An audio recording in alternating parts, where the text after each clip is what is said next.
ഇന്നിപ്പോൾ ഞായറാഴ്ച ആയതുകൊണ്ട് തന്നെ വാർത്തകൾക്ക് പൊതുവെ അവധിയുള്ള ദിവസമാണ്. പക്ഷേ ഇന്നത്തെ ഒരു ദിവസത്തിൻ്റെ പ്രാധാന്യം അങ്ങനെ വാർത്തയ്ക്ക് അവധി ഉണ്ടാവാൻ സാധ്യതയില്ല. ഒരുപാട് രാഷ്ട്രീയ വാർത്തകളും മറ്റു വാർത്തകളും വരുന്ന ഒരു ദിവസം കൂടിയാണ്. മനോരമയിലെ പ്രധാനപ്പെട്ട വാർത്ത ഇന്നലെ റിപ്പോർട്ടർ TV വളരെ വിശദമായി കൈകാര്യം ചെയ്ത വിഷയമാണ്. ഈ വാക്സിൻ എടുത്തിട്ടും പേവിഷബാധ ഏൽക്കുന്നൊരവസ്ഥയുണ്ടാവുന്നു. ഇത് ഒന്നാമത്തെ അവസ്ഥയല്ല. നേരത്തെ മലപ്പുറത്തൊരു കുട്ടിക്ക് സംഭവിച്ചു, പത്തനംതിട്ടയിൽ ഒരു കുട്ടി മരിച്ചത് പേവിഷബാധയേറ്റാണോ എന്ന് സംശയമുണ്ട്. ഇന്നലെ കൊല്ലത്തും സമാനമായ രീതിയിൽ വാക്സിൻ എടുത്തു കഴിഞ്ഞിട്ടും ഒരു കുട്ടി മരിക്കുന്ന സാഹചര്യമുണ്ടായി. ആ വാർത്തയാണ് മനോരമ പ്രധാനപ്പെട്ട വാർത്തയായി ലീഡായി തന്നെ നൽകുന്നത്. 3 തവണ വാക്സിൻ എടുത്തിട്ടും രോഗം പാളുന്നത് എവിടെയാണ്? പേവിഷബാധയിൽ 1 മാസത്തിനിടെ മരിച്ചത് 2 കുട്ടികൾ. കുത്തിവയ്പ്പെടുത്ത് 3 മാസത്തിന് ശേഷവും മരണം എന്നുള്ളതാണ്. അതായത് പത്തനംതിട്ടയിലെ മരണം കൂടി പത്രം അതിൻ്റെ പട്ടികയിൽപ്പെടുത്തുകയാണ്. തെരുവു നായ കടിച്ച 7 വയസ്സുകാരിക്ക് 3 തവണ പ്രതിരോധ വാക്സിൻ എടുത്തിട്ടും പേവിഷബാധ സ്ഥിരീകരിച്ചു. അതാണ് ഇന്നലെ കൊല്ലത്തുനിന്ന് വന്ന വാർത്ത. നേരത്തെ ഏപ്രിൽ 8 നായയുടെ കടിയേറ്റ പത്തനാപുരം കുന്നിക്കോട് കിണറ്റിൻകര ജാസ്മിൻ മെൻസിൽ നിയ ഫൈസലിനെയാണ് ഇപ്പോൾ തിരുവനന്തപുരം SIT ആശുപത്രിയിൽ പ്രവേശിപ്പിച്ചിരിക്കുന്നത്. കുട്ടി ഇപ്പോഴും ഗുരുതരാവസ്ഥ അത്യാസന്ന നിലയിൽ തന്നെ തുടരുകയാണ്. അപ്പോൾ ഇതിൽ കൈകാര്യം ചെയ്യുന്നതിൽ ഒരു അപാകത ഉണ്ടായിട്ടുണ്ടോ എന്നാണ് പത്രം ചോദിക്കുന്നത്. കുത്തിവയ്പ് എടുക്കുന്നതിലെ അപാകതയും കൈകാര്യം ചെയ്യുന്നതിലെ പാളിച്ചയുമാണ് വാക്സിനുകൾ പരാജയപ്പെടുന്നതിൻ്റെ കാരണമായി ആരോഗ്യ വിദഗ്ധർ പറയുന്നത്.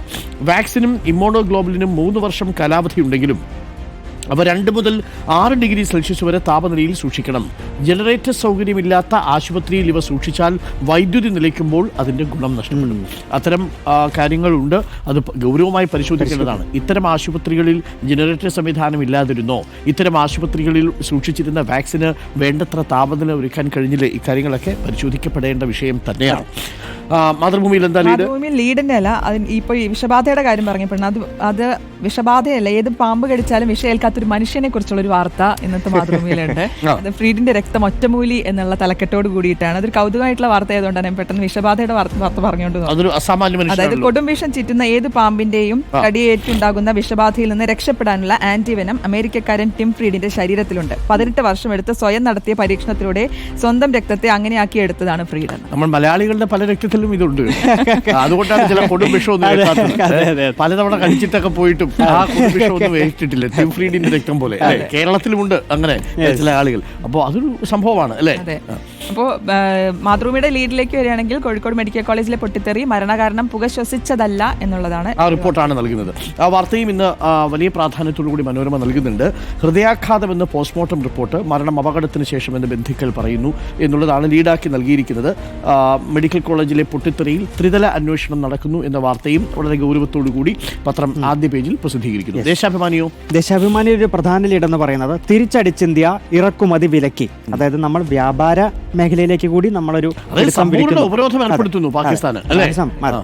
പഹൽഗാം ഭീകരാക്രമണത്തെ തുടർന്നുള്ള നടപടികളുടെ ഭാഗമായി പാകിസ്ഥാനിൽ നിന്നുള്ള എല്ലാ ഇറക്കുമതിയും ഇന്ത്യ വിലക്കി.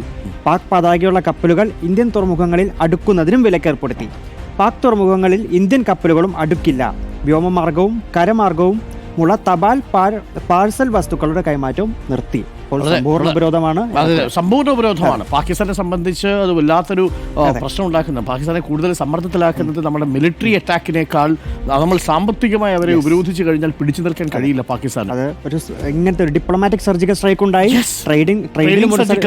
അവിടെ ഒരു അപകടം എന്ന് പറയുന്നത് പാകിസ്ഥാന് വേണ്ടുന്ന മരുന്നിന്റെ 60% പോകുന്നത് ഇന്ത്യയിൽ നിന്നാണ്. ഇനി ഈ പാകിസ്ഥാനിൽ ഉണ്ടാക്കുന്ന ഫാർമസ്യൂട്ടിക്കൽ മരുന്നുകളുണ്ട്, ആ മരുന്നുകളുടെ കോമ്പിനേഷൻസ്, അതിനാവശ്യമായിട്ടുള്ള രാസവസ്തുക്കളും ഇന്ത്യയിൽ നിന്നാണ് പോകുന്നത്. അപ്പോൾ ഇതൊക്കെ അടഞ്ഞു പോകുന്നു എന്നുള്ളത് ഒരു ചെറിയ കാര്യമല്ല. അത് പാകിസ്ഥാനെ സംബന്ധിച്ച് ചെറുതല്ലാത്ത ഒരു നഷ്ടം ചെയ്യുകയും ചെയ്യും. എന്നാൽ ഇന്ത്യക്ക് വലിയ നഷ്ടം ഉണ്ടാവുകയില്ല. അതാണ് ഈ വാർത്ത മാതൃഭൂമിയും കൊടുത്തിട്ടുണ്ട്. ഇറക്കുമതി നിരോധിച്ചു. അതെ, പാക് ബന്ധങ്ങൾ വിച്ഛേദിച്ച് ഇന്ത്യ എന്ന തലക്കെട്ടോടു കൂടിയാണ് മനോരമ ആ വാർത്ത കൈകാര്യം ചെയ്തിരിക്കുന്നത്. തപാൽ പാഴ്സൽ ഇടപാടുകൾ റദ്ദാക്കി, ഇറക്കുമതിക്കും നിരോധനമുണ്ട് എന്നാണ് മനോരമ ആ വാർത്ത കൈകാര്യം ചെയ്തിരിക്കുന്നത്. സുധി എന്തോ പറയാൻ വന്ന ഒരു ചിത്രമാണ്. സുധാകരന്റെ നമ്മൾ പറഞ്ഞു തുടങ്ങി വന്നത് ഇങ്ങോട്ട് അതും പറഞ്ഞായിരുന്നു. സുധാകരന്റെ മാറ്റം അതിലൊരു ചിത്രം കൊടുത്തിട്ടുണ്ട്. ഞാൻ റെഡി എന്നുള്ള മുടി ചീകിക്കൊണ്ടിരിക്കുന്ന ഒരു ചിത്രമാണ്. അതിൽ ഞാൻ റെഡി എന്ന് പറഞ്ഞ തലക്കെട്ടോട് കൂടിയാണ് കൊടുത്തിരിക്കുന്നത്. കെ സുധാകരന്റെ കാര്യത്തിൽ തീരുമാനമാകുന്നു എന്നുള്ളതാണ് നമ്മൾ മനസ്സിലാക്കുന്നത്. ഇനി മറ്റ് എന്തെങ്കിലും സംഭവിച്ചാൽ മാത്രമേ കുറച്ച് നാൾ കൂടി പിടിച്ചു നിൽക്കാൻ കഴിയൂ. പക്ഷെ അതിന് കഴിയില്ല. കാരണം പാർട്ടിയുടെ അഴിച്ചുപണി പൂർണ്ണമായിട്ടും ആവശ്യപ്പെടുന്നുണ്ട് പ്രവർത്തകർ. എപ്പോഴാകും ഈ തീരുമാനം വരിക എന്നാണ് സാർ കരുതുന്നത്? ഇത് എന്തായാലും തദ്ദേശ തെരഞ്ഞെടുപ്പിന് മുമ്പ് വരണം. അതുകൊണ്ട് ഈ ആഴ്ച തന്നെ വരും എന്നാണ് കേൾക്കുന്നത്. ഇന്നിപ്പോ ഡൽഹിയിൽ നിന്ന് ലഭിക്കുന്ന വിവരം അനുസരിച്ച് ഇന്ന് തന്നെ വരാനുള്ള സാധ്യത. മുമ്പ് തന്നെ പുതിയ അധ്യക്ഷൻ വന്ന് അത് ഒരു ഓർഗനൈസേഷൻ തീർച്ചയായിട്ടും ആന്റോ ആന്റണിക്കാണ് ഇപ്പോഴും സാധ്യതയുള്ളത്. സണ്ണി ജോസഫിന്റെ പേരും പരിഗണിക്കുന്നു എന്ന് നമ്മൾ അറിയുന്നു. എന്തായാലും കാത്തലിക് വിഭാഗത്തിൽ നിന്നുള്ള ഒരു നേതാവായിരിക്കും വരാൻ പോകുന്നത് എന്നുള്ളതാണ് ഇപ്പോൾ നമ്മൾ അറിയുന്നത്. നീറ്റ് UG പരീക്ഷ ഇന്നാണ്. രജിസ്റ്റർ ചെയ്തത് 22.7 ലക്ഷം പേരാണ്. മെഡിക്കൽ ബിരുദ പ്രവേശനത്തിനുള്ള ദേശീയ പ്രവേശന പരീക്ഷയെ നീറ്റ് UG ഇന്ന് ഉച്ചകഴിഞ്ഞ് 2 മുതൽ 5 വരെ നടക്കും. പരീക്ഷ എഴുതാൻ പോകുന്ന എല്ലാ ഭാവി ഡോക്ടർമാർക്കും ഭാവി മെഡിക്കൽ വിദഗ്ധന്മാർക്കും നമ്മൾ അഭിനന്ദനങ്ങളും ആശംസകളും നേരുന്നു. ഇനി മാധ്യമത്തിലേക്ക് കൂടി വന്നാൽ പ്രധാനപ്പെട്ട വാർത്തയായി മാധ്യമത്തിലുള്ളത് പൊട്ടിത്തെറിയിൽ അന്വേഷണം. കോഴിക്കോട് മെഡിക്കൽ കോളേജിലെ പൊട്ടിത്തെറിയാണ് പ്രധാന വാർത്തയായി മാധ്യമം കൈകാര്യം ചെയ്യുന്നത്. 6 കേസുകൾ രജിസ്റ്റർ ചെയ്തു എന്ന വാർത്തയുണ്ട്. മരണം പുക ശ്വസിച്ചല്ലെന്ന് പ്രാഥമിക റിപ്പോർട്ടും പത്രം നൽകുന്നു. സംഭവിക്കാൻ പാടില്ലാത്ത കാര്യം എന്ന് മുഖ്യമന്ത്രി പറഞ്ഞതും മരണങ്ങൾ അന്വേഷിക്കാൻ മെഡിക്കൽ സംഘം വരുന്നു എന്ന് വീണ ജോർജ് ആരോഗ്യവകുപ്പ് മന്ത്രി പറഞ്ഞതും മരിച്ചവരുടെ ചിത്രങ്ങളും മാധ്യമം പത്രം ആദ്യ പേജിൽ നൽകുന്നു. ഇന്ത്യ പാക് ബന്ധമറ്റു എന്ന തലക്കെട്ടിലാണ് നേരത്തെ നമ്മൾ പറഞ്ഞ വാർത്ത മാധ്യമം കൈകാര്യം ചെയ്യുന്നത്. ഗോവയിൽ ഉത്സവത്തിനിടെ തിക്കിലും തിരക്കിലും പെട്ട 6 മരണം ഇന്നലെ സംഭവിച്ചിരുന്നു. വടക്കൻ ഗോവയിൽ ക്ഷേത്രോത്സവത്തോടനുബന്ധിച്ച് ഘോഷയാത്രയ്ക്കിടെ തിക്കിലും തിരക്കിലും പെട്ട് 2 സ്ത്രീകൾ ഉൾപ്പെടെ 6 പേർ മരിച്ചു. 80ഓളം ആളുകൾക്ക് പരിക്കേൽക്കുകയും ചെയ്തു. 5 പേരുടെ നില ഇപ്പോഴും ഗുരുതരമാണ്. അതായത് ഈ ക്ഷേത്രത്തിൽ പനാജിയിൽ ഷിർഗോവ ക്ഷേത്രത്തിലെ ശ്രീ ലൈറായി എന്ന് പറയുന്ന ഒരു ദേവീക്ഷേത്രമുണ്ട്. അപ്പോൾ ആ ദേവീക്ഷേത്രത്തിലെ വലിയ ഉത്സവം നടന്ന് രാവിലെ 4 മണിക്ക് ഇങ്ങനെ പ്രൊസഷൻ പോവുകയാണ്. അപ്പോൾ പോകുന്ന സമയത്ത് ആ എഴുന്നള്ളത്തിനിടയിൽ ആർക്കോ വൈദ്യുതാഘാതം ഏറ്റു എന്ന് വിളിച്ചു പറയുകയും അതിനെ തുടർന്ന് ഒരു തിക്കുണ്ടായാണ് ഇത്രയും ആളുകൾ മരിച്ചത് എന്നാണ് അറിയുന്നത്. എന്തായാലും ഇതാണ് പ്രധാനപ്പെട്ട വാർത്തയുള്ളത്. ഇന്നലെ പാക് ഭീകരനുണ്ട് എന്ന സംശയത്തിൽ ശ്രീലങ്കൻ എയർവേസ് കൊളംബോയിൽ പരിശോധന നടത്തുകയും അത് വലിയൊരു ആശങ്കയൊക്കെ ഉണ്ടാക്കി കുറച്ച് സമയത്തേക്ക്. പക്ഷേ ആ വാർത്ത വ്യാജമാണ് എന്ന് നമ്മൾ അറിയുകയും ചെയ്തു.